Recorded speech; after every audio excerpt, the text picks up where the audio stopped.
আজকের ভিডিওতে আমি আপনাদেরকে পিভিসি পাইপ দিয়ে একটি রিচার্জেবল ফ্যান বানিয়ে দেখাবো। তো চলুন আর দেরি না করে ভিডিওটি শুরু করা যাক। তো যারা এখনও পর্যন্ত আমার চ্যানেলটি সাবস্ক্রাইব করেননি তারা অবশ্যই আমার চ্যানেলটি সাবস্ক্রাইব করবেন।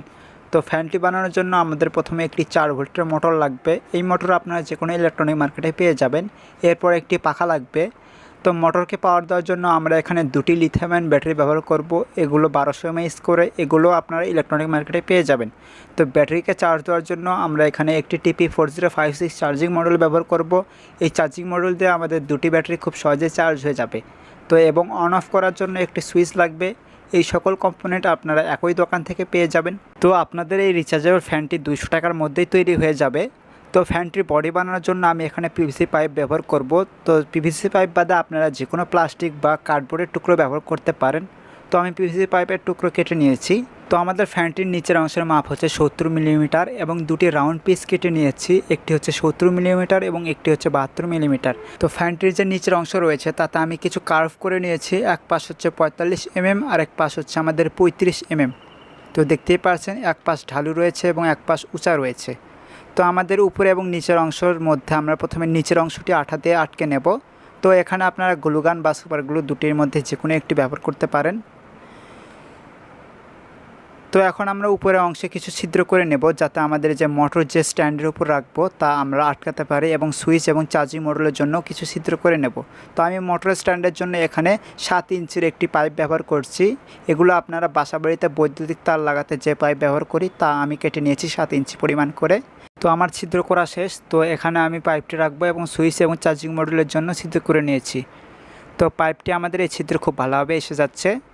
তো আমি উপরে একটি সকেট টাইপ বানিয়ে নিয়েছি। তো কিছুক্ষণ পর বলছি এই সকেট আমি কী কারণে বানিয়ে নিয়েছি। তো এখন আমরা চার্জিং মডেল এবং সুইচটি আমরা আঠা দিয়ে লাগিয়ে নেব। তো সুইচটি আমি সুইচের জায়গায় ভালোভাবে আটকে নেব। তারপর আমরা চার্জিং মডেলটি গ্লুগানে আঠার সাহায্যে ভালোভাবে আটকে নেব। তো যারা এখনও পর্যন্ত আমার চ্যানেলটি সাবস্ক্রাইব করেননি তারা অবশ্যই আমার চ্যানেলটি সাবস্ক্রাইব করবেন। ভিডিওটি ভালো লাগলে একটি লাইক দেবেন, আপনাদের বন্ধুর কাছে শেয়ার করবেন। আর আপনারা কমেন্ট বক্সে বলুন যে আপনারা আমার ভিডিও কোন এলাকা বা কোন জেলা থেকে দেখছেন।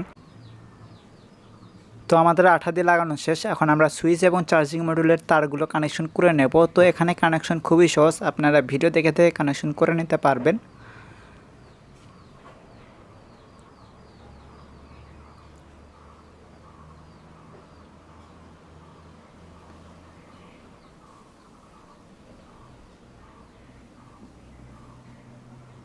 তো আমাদের এই দুটো তার হচ্ছে সরাসরি আমরা মোটরের সাথে সোল্ডারিং করব, এবং এই দুটো তার আমরা ব্যাটারির সাথে সোল্ডারিং করব। আমরা এখানে দুটি ব্যাটারি ব্যবহার করছি। একটি ব্যাটারি আমরা ফ্যানের নিচের অংশে রাখবো এবং অন্য ব্যাটারি আমরা পিভিসি পাইপের ভেতর রাখবো।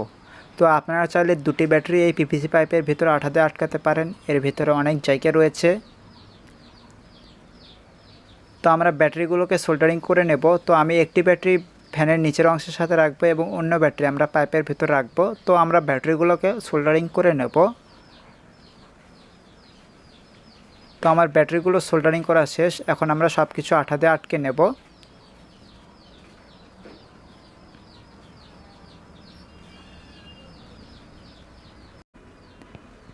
তো ব্যাটারিতে আমরা গ্লুগান আঠার সাহায্যে ভালোভাবে আটকে নেব।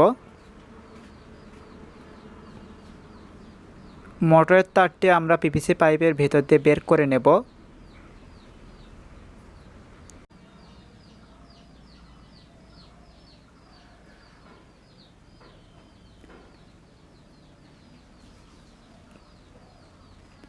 তো এখন আমরা পিভিসি পাইপটিকে ভালোভাবে গ্লুগান আঠার সাহায্যে আটকে নেব। তো এই পাইপটিকে আমরা বাহির এবং ভিতর থেকে দুই জায়গায় থেকেই গ্লুগান আঠার সাহায্যে ভালোভাবে আটকে নেব। আমরা শেষবারের মতো দেখে নেব যে কানেকশন সব কিছু ঠিকঠাক রয়েছে কিনা। তো কানেকশন ঠিকঠাক থাকলে আমরা এটিকে ভালোভাবে গ্লুগান আঠার সাহায্যে বা সুপার গ্লু আঠার সাহায্যে আমরা এই ফ্যানটিকে আটকে নেব।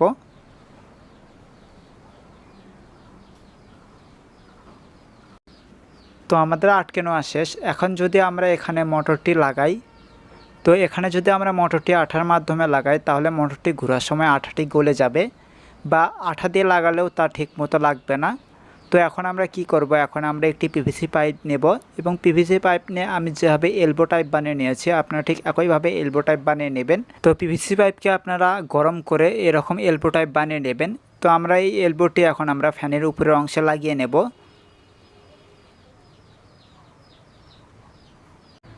তো লাগিয়ে নেওয়ার পর আমি মোটরের সাথে তারগুলো সোল্ডারিং করে নেব।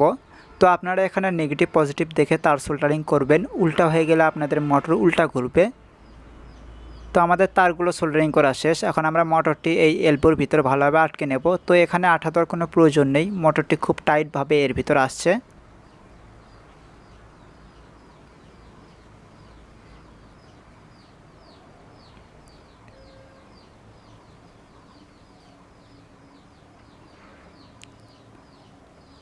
তো এখন আমরা সর্বশেষে আমাদের মোটরের উপর পাখাটি আটকে নেব। তাহলে আমাদের ফ্যানটি তৈরি হয়ে যাবে। তো দেখতেই পাচ্ছেন ফ্যানটি দেখতে এরকম হয়েছে। তো আমাদের ফ্যানটি কেমন হয়েছে তা অবশ্যই আপনারা কমেন্ট বক্সে কমেন্ট করুন। তো এখানে সুইচ রয়েছে, এটির মাধ্যমে আপনারা অন অফ করতে পারবেন। সুইচের পাশে আমি টাইপ সি পোর্ট রেখেছি, এখানে আপনারা যে কোনো টাইপ সি চার্জার দিয়ে চার্জ করতে পারবেন। তো চলুন আমাদের ফ্যানটি পরীক্ষা করা যাক। তো আমি আপনাদেরকে বাতাস দেখাচ্ছি এই কাগজের মাধ্যমে। তো আপনারা ক্যামেরাতে তেমন বুঝতে পারবেন না। তো দেখতেই পাচ্ছেন আমাদের কাগজটি কেমন উড়ছে। তো ফ্যান হিসেবে বাতাস ভালোই রয়েছে। তো আপনারা ক্যামেরাতে হয়তো ফ্যানটি কাঁপাকাঁপি দেখতে পারছেন। আসলে আমি যে টেবিলের উপর রেখেছি তা একটু উঁচা নিচা, তাই আমাদের ফ্যানটি ঘোরার সময় একটু কাঁপাকাঁপি করছে। তো আপনারা ফ্যানের বাতাস দেখতেই পারছেন কেমন হয়েছে।